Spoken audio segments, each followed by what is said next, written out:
Sinagot na ni Pangulong Bongbong Marcos ang mga akusasyon ng kanyang kapatid na si Senadora Amy Marcos na nagdodroga umano siya pati ang First Lady at kanilang mga anak. Sabi ng Pangulo, hindi niya kapatid ang nakita ng publiko sa TV. Sabay sabing nag-aalala siya sa lagay nito. Mabilis na hirit ng Senadora, patunayang mali siya. Kaugnay naman sa mga bagong aligasyon ni dating Congressman Zaldico, hinamon siya ng Pangulo na umuwi at harapin ang mga kaso. The lady that you see talking on TV is not my sister. Ito ang reaksyon ni Pangulong Bongbong Marcos nang tanungin siya tungkol sa pahayag ng kanyang kapatid na si Senadora Amy Marcos sa rally ng Iglesia ni Cristo noong nakaraang Lunes. Batid ko na nagdadrag siya!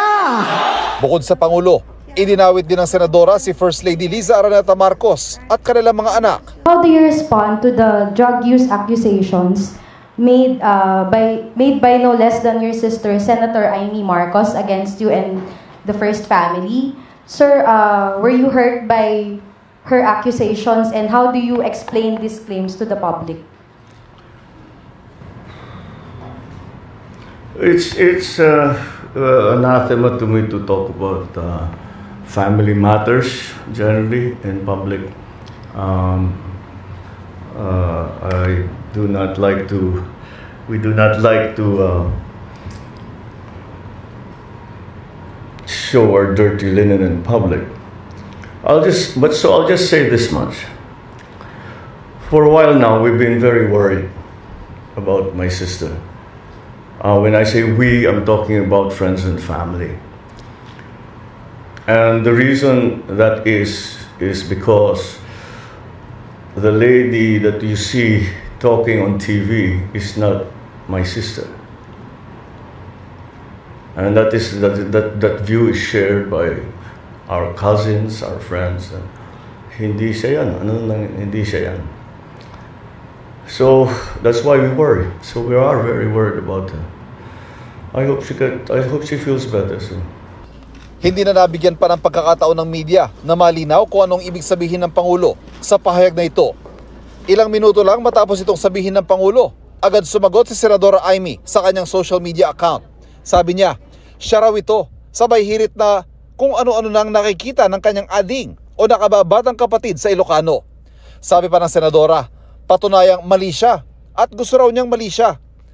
Nang tanungin kung nagkausap na sila magkapatid, sinabi ng Pangulo na magkaiba na raw sila ng ginagalawang mundo, political man o personal. May hamon naman ang Pangulo kay dating Congressman Zaldico na nagdawit sa kanya sa anomalya sa flood control projects. Bago humarap ang Pangulo sa press conference ngayong hapon, naglabas ng video si Zaldico na nagdedetalye na mga delivery ng bilyong pisong naging parte umano ng Pangulo sa anomalya. Mahaba nang naging mga usapan natin tungkol sa fake news. Anyone can go online and make all kinds of claims and say all kinds of things. Paulit-ulit. But it means nothing. For it to mean something, umuwi siya rito. Harapin niya yung mga kaso niya. Ako, hindi ako nagtatago. Kung meron kang akusasyon sa akin, nandito ako. Naging matipid naman ang sagot ng Pangulo nang tanungin kung bakit pinag-resign sa kanyang gabinete sina dating Executive Secretary Lucas Bersamin at dating Budget Secretary Amenah Pangandaman. Nilimitahan ang mga tanong sa Pangulo at hindi pinayagan ng mga follow-up question. The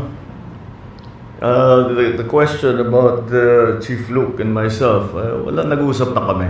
And we understand each other and we decided to keep it between ourselves. There's no bad blood. She sent me now because her name was dragged into the whole thing. We want to be sure that she's not in a position where she might be suspected of influencing all that.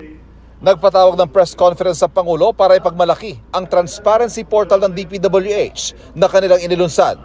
Sa pamagitan nito, pwedeng hanapin ang alinmang proyekto ng kagawaran.